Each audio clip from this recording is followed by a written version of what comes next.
엄중히 항의하고 강하게 비난한다. 북한이 2일 오전 일본 인근 바다에 미사일을 쏘자 아베가 한 말입니다. 지난 5월부터 이어지고 있는 북한의 미사일 발사는 이번이 11번째였는데 이번에 일본이 발칵 뒤집힌 이유가 있었습니다. 과거와 달리 미사일이 일본의 바로 앞바다인 배타적 경제수역에 날라왔기 때문입니다. 지난 20일 자유아시아 방송에서 독일 미사일 전문가 마르쿠스 실러 박사는 북한이 지난 7월에서 8월까지 미사일을 발사하며 쓴 돈이 1,000만 달러, 약 120억 원을 넘을 것이라고 했습니다. 최근 북한의 경제 상황은 여전히 좋지 않습니다. 북한이 현재 식량난을 겪고 있고 최근 김정은은 핵실험과 미사일 시험 발사를 포기하고 사회주의 경제 발전에 총력을 집중하겠다고 선언하며 앞으로 상당한 자금이 필요한 상황입니다. 그런데 북한은 왜 이 엄청난 돈을 들여서 일본 앞바다에 미사일을 쏜 것인지 지금부터 알아보겠습니다. 미국에 정착한 50대의 군인 출신 탈북민은 현재 김정은은 미사일 발사밖에 보여줄 것이 없기 때문이라고 지적했습니다. 북한 전문가들은 김정은이 트럼프와의 대화를 하며 제재를 풀고 체제를 보장받기 위해서라고 분석하기도 했지만 그 미사일이 일본 앞으로 떨어진 데는 다른 의도가 있어 보입니다. 최근 일본 아베는 북한과 조건 없는 북일 대화를 제안한 바 있습니다. 이에 북한은 파렴치와 모렴치의 극치라고 비판했습니다. 북한은 일본에게 과거사 청산과 대조선 적대시 정책 철회 없이 대화는 있을 수 없다고 못을 박았습니다. 그리고 일본은 죄악의 족쇄를 풀고 밝은 세상으로 나오기 위한 첫걸음이 무엇인가를 깊이 새겨보는 것이 좋을 것이라고 했습니다. 아베는 임기 내에 북일 수교를 이루어 일본인 납북 피해자 문제를 해결하겠다고 했지만 북한은 일본이 먼저 과거사를 청산해야 한다고 주장하고 있습니다. 일본이 북한과 수교를 하려면 과거 식민 지배에 대한 보상을 해야 합니다. 일본이 북한에 피해 보상금을 내놓는다면 그 규모는 최소 100억 달러, 하나로 12조 원을 상회할 것으로 예상되고 있습니다. 과거 고이즈미 전 총리와 김정일 전 위원장의 정상회담에서 북한이 일본인 납치 책임을 인정하는 대가로 일본은 100억 달러를 지불하기로 이야기가 오간 것으로 알려져 있습니다. 하지만 당시 북한은 300억 달러를 요구했고 일본은 100억 달러를 내겠다는 의사를 보이며 대화는 진척되지 못했습니다. 문제는 이것은 보상금일 뿐 배상금의 문제는 달라집니다. 일본은 북한이 식민 지배로 피해를 입은 개인들에게 피해에 대한 배상금을 물어줘야 한다는 것입니다. 많은 전문가들은 이 배상금은 천문학적인 액수가 될 수 있다고 했습니다. 이 때문에 일본이 한국에 대한 강제징용 판결을 인정하지 않는 진짜 이유라고도 보고 있습니다. 한국의 강제징용을 인정하고 배상금을 주면 북한에게도 똑같이 배상금을 줘야 하기 때문입니다. 북한은 일본이 강제징용 판결을 인정하지 않겠다는 보도가 나오자 우리보다도 더 분노한 바 있습니다. 북한 선전 매체는 우리 민족은 대를 이어가면서라도 일본의 과거 제약에 대한 사죄와 배상을 1100배로 받아내고야 말 것이라고 하면서 이번에 내려진 판결은 일본의 과거 제약에 대한 대가를 반드시 받아내려는 남조선 인민들의 불타는 의지의 분출로서 너무도 정당하다고 했습니다. 리용호 외무상은 지난해 12월 8일 몽고 울란바토르에서 일본이 계속 납치 문제 해결을 요구하자 일본이 과거 조선에서 840만 명을 강제 동원했다며 직격탄을 날리기도 했습니다. 한국은 1965년 한일 청구권 협정으로 3억 달러를 받았습니다. 일본 정부는 이 금액을 보상금이나 배상금이 아닌 독립축하금이라고 했습니다. 과거 식민 지배에 대한 인정이나 반성이 전혀 담기지 않았던 것입니다. 이것은 당시 협정이 잘못되었다는 비판을 받고 있는 이유이기도 합니다. 이 때문에 북한은 일본과 수교해서 제대로 된 사과와 보상을 받아야 한다는 말이 나오고 있습니다. 과거 북한과 피해 보상에 협상하면서도 일본은 100억 달러를 제시하며 보상금이 아닌 납북 피해자 책임 인정의 대가라고 했습니다. 결국 일본은 식민 지배에 대해 인정하고 보상하지 않겠다는 것입니다. 북한은 일본이 한국에 대한 경제 보복을 해오자 정확히 이렇게 표현했습니다. 과거 제약에 대한 배상 책임을 회피하고 남조선 당국을 소나귀에 틀어쥐고 군국주의적 목적을 실현하려는 아베 일당의 간악한 흉심이 깔려있다. 우리 민족은 천년숙적 일본의 죄악을 반드시 1100배로 결산하고야 말 것이다. 일본은 과거를 인정하고 반성하며 피해를 갚으려는 노력을 하지 않는다면 앞으로 북한의 미사일은 일본 앞바다로 계속 떨어질 전망입니다. 한국의 재난 알림 문자 메시지가 이번에 큰 효과를 발휘하면서 전 세계가 주목하는 시스템이 되었지만 이는 쉽게 따라할 수가 없다는 것입니다.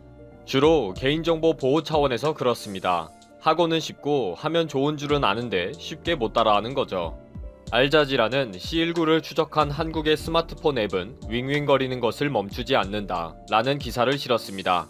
아주 유용한 시스템이고 지금 이 상황에 특히 꼭 필요한 시스템이지만 정보에 대한 개인들의 피로감과 개인정보 보호 문제는 이런 시스템에 강력한 도전과 문제를 제기하고 있다고 보고 있습니다.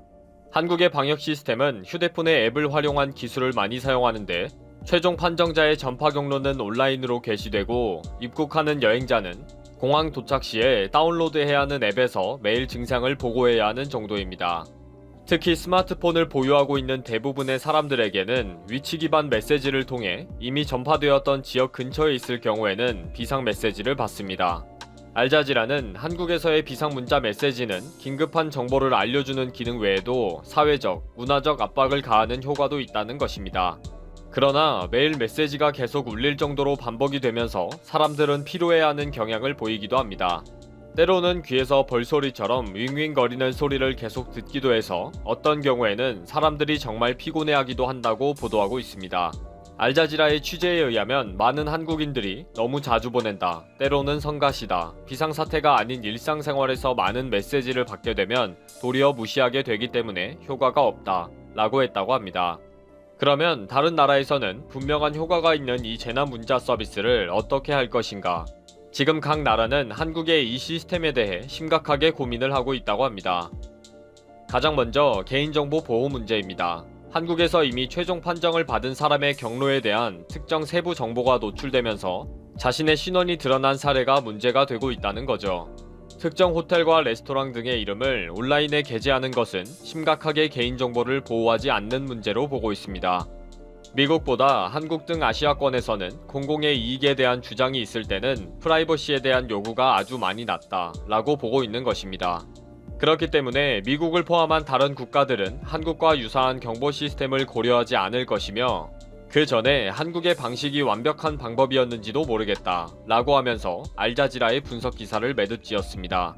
즉, 이 문자 메시지는 개인정보 보호의 문제뿐 아니라 범죄에 악용되기도 한다는 것이 다른 나라의 심각한 고민입니다. 미국 연방통신위원회는 C19 사태로 인한 소비자에 대한 경보 및 안전 요령을 발표하면서 최근에 C19 메시지를 가장한 범죄 문자에 대한 주의를 요청했습니다. 이 사이트에 있는 문자를 보면 연방법에 의해 진단을 쉽게 하도록 도와드리고 있습니다. 하루 만에 무료 진단 키트를 받고 싶으면 1번을 눌러주십시오. C19 사태로 융자금에 대한 이자 동결 안내입니다. 이 신규 조치로 기화의 상환 의무가 해당이 되는지 확인하십시오. 아래 전화로 연락주세요. 친절하게 상담해 드립니다. 이런 내용의 사기 문자가 많이 오고 있으니 조심하라는 것입니다. 미국에서도 문자 사기 범죄가 많이 있고 이런 사기 문자와 보이스피싱 범죄에 당하는 피해자가 많다 보니 더 개인정보 보호에 예민합니다. 영국의 금융업계에서는 C19 전파를 우려하는 심리를 악용해 범죄자들이 문자 메시지를 보내는 것에 대해 경고하고 있습니다. 범죄자들이 다른 조직을 사칭하는 문자 메시지를 사용해 사람들의 금융정보나 돈을 제공하도록 속이는 스미싱 범죄에 대한 경고입니다. 특히 최근 세계적인 악재 때문에 이런 범죄가 늘어나고 있다고 보고 있습니다. 영국은 이미 7년 전에 비상경보 시스템이라는 것을 시행하기로 했지만 제대로 실행한 적이 없기 때문에 체계적인 매뉴얼 구축 등 시스템이 사용 불가능한 상황입니다. 그래서 영국 정부는 이번 사태를 당하면서 통신 사업자의 협조를 받아서 메시지를 보내고 있습니다. 영국이 벤치마킹하려는 국가는 한국과 네덜란드입니다. 정부가 직접 시스템을 운영하면서 전화 사용자에게 직접 메시지를 보내는 방법입니다. 분명히 이 시스템이 사람들이 비상시에 특정 보호 조치를 즉각 취하게 하는 효과가 있다고 알고 있지만 소홀히 해왔었습니다. 사실 이런 문제는 한국도 마찬가지로 범죄에 취약한 것은 분명한 것 같습니다. 한국에서도 최근에 마스크를 무료 배부한다, 당신이 살고 있는 지역의 최종 판정자를 확인할 수 있다 등으로 인터넷 주소 링크를 누르도록 유도하는 범죄가 있었는데 바로 악성 앱이 깔리고 개인정보가 유출된다는 거죠. 사기꾼들은 세상이 평안하든지 어지럽든지 항상 바쁘고 기회를 만들어 가나 봅니다. 또 한국도 알림 문자가 너무 여러 곳에서 오고 있는데 그 문자의 내용의 심각성이 각각 다르다 보니 혼란이 빚어지기도 합니다. 긴급 재난 문자에 담긴 정보 공개 수준과 내용들이 지역에 따라 다르고 정보의 수준이 달라서 도리어 불신의 대상이 되기도 하는 것입니다. 지금의 세계적인 악재 때문에 한국의 비상경보 메시지가 꼭 필요한 것으로 보고 장비와 운용 시스템에 대해 깊은 관심을 가지고 있는 각 국들이 개인정보보호법에 걸려서 이러지도 저러지도 못하는 상황이라고 합니다. 개인정보 유출에 의한 위험성을 감수하고서라도 정부의 정책에 협조해주는 한국의 국민들의 단결심과 애국심은 정말 특별한 것 같습니다. 현재 각 국가에서 과연 한국행 전세기를 탈 수 있느냐, 이런 문제가 초유의 관심사로 떠올랐습니다. 3월 초에 삼성화재 소속의 이탈리아 용병인 산탄젤로 선수는 한국에 더 이상은 있을 수 없다며 돌아갔습니다만 이제는 정반대의 상황이 연출되고 있으며 심지어는 일부 교민들은 한국 정부에 불만을 터뜨리고 있다는데요. 프랑스 대사관 공식 페이스북에는 현재 프랑스에 거주한다는 사람의 의견이 올라왔습니다. 프랑스에 거주한다는 한 네티즌은 왜 한국 대사관은 자국민을 위해 전세기를 마련하지 않는 건가 라고 묻습니다. 3월 초 정도만 해도 한국 상황을 보면서 한국에 가면 안 된다라는 사람이 다수가 존재했었는데 그때는 이러한 요구가 전혀 없다가 최근 비행편이 거의 끊기고 유럽과 한국의 상황이 완전히 역전이 되면서 오히려 한국에 떠나기를 원하는 사람들이 많아져서 이러한 요구가 생기는 것으로 파악되고 있습니다. 이란에서도 최근 한국인 교민 80명이 국가에서 마련한 전세기를 타고 돌아왔습니다. 그들은 이러한 상황에서 한국에 돌아올 수 있는 전세기를 탈 수 있었던 것이 큰 행운이라고 전하고 있습니다. 한국에서는 국적이 다르더라도 가족 가운데 한국인이 있으면 가족 구성원을 모두 한국에 데려올 수 있기 때문에 많은 사람들이 한국행 비행기를 타기를 원한 것으로 전해지고 있습니다. 한국이 훨씬 나은 상황이기 때문이죠. 또한 정부는 이탈리아에 전세기 2대를 급편성하여 이탈리아의 교민들이 돌아올 수 있도록 조치했습니다. 이들 역시 이탈리아에서 급거 귀국을 원하는 이들이 많아 한국행 전세기는 귀한 몸 대접을 받고 있는 상황인 것입니다. 게다가 인천공항에 혼자 있어야 하는 시설 등의 사진이 공개되었는데 혼자 2주간 지낸다 하더라도 호텔급 시설에 제공되는 도시락도 매우 준수한 수준이니 유럽 등의 열악한 상황보다는 훨씬 한국이 깨끗하고 안정감을 주는 것이죠. 그런데 이 와중에 국가에서 제공되는 전세기가 공짜로 제공되어야 하지 않냐는 의견도 나와서 다소 논란이 되고 있습니다. 앞서 프랑스에 거주한다는 네티즌은 한국행 비행기표는 구하기가 매우 어려운 상황이라고 표현하면서도 만약 국가가 전세기를 마련한다면 국가에서 마련했으니 비행기표 가격은 무료가 되어야 한다고 주장하는 것입니다. 이에 대해 네티즌들은 충분히 귀국할 수 있던 시기에는 한국이 어려워 보이니 귀국을 하지 않고 있다가 상황이 반대가 되니 귀국을 하려니 당연히 표는 없는 것인데 공짜로 좌석을 제공해야 하는 것은 말이 되지 않는다며 갑론을박을 주고받으며 논란이 되는 모습을 보였습니다. 또한 전세기를 나라에서 마련한다고 하더라도 대부분의 사람들은 비행기표 값을 치르고 한국으로 돌아온다는 것입니다.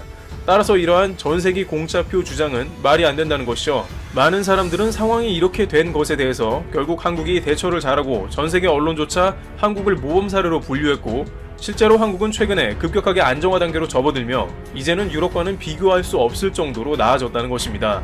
해외에서 전세계를 타고 들어온 사람들의 말을 들어보면 한국은 거의 안정되었고 한국에 대한 믿음이 가기 때문에 귀국을 할 수밖에 없었다고 말했고 얼굴에는 안도감이 가득하다고도 전해집니다. 그만큼 한국행이 절실했다는 것이죠. 미국 민주당의 멜로니 의원은 나는 당장 한국에 가고 싶다라며 한국의 드라이브 스루 시스템 및 당국 대처 능력을 극찬했습니다. 이러다 보니 해외에서 거주하는 교포나 한국과 관련 있는 사람들은 모두 한국에 가고 싶어 한다는 것이 현재 상황이며 특히나 유럽에서는 어떻게든 벗어나 한국행에 오르는 것이 초유의 관심사로 관련 기관의 문의가 이어지고 있는 것입니다. 일각에서는 소위 이러한 국가의 노화의 방주 프로젝트가 유럽 전역으로 펼쳐질 수 있다는 관측도 나오고 있습니다. 그만큼 한국이 상황 대처 능력이 뛰어나며 국민들이 안심하고 돌아오는 나라가 된 것이라는 긍정적 평가가 이어집니다. 트래블 튜브 여기서 마치겠습니다. 감사합니다.